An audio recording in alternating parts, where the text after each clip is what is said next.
হরি ওম। পরিণামে জয় তোমার। অপর একজনের প্রশ্নের উত্তরে শ্রী শ্রী বাবামণি বললেন, কুকথা বলে আর অপকথা প্রচার করে কেউ কাউকে ছোট করতে পারে?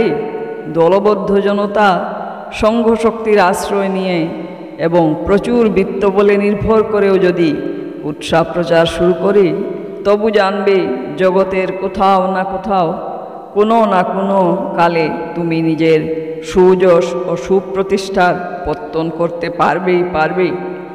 বিরুদ্ধপন্থীদের দল বল বৃত্ত একতা এবং উগ্রতা দেখে ভয় পাবার কিছুই নেই।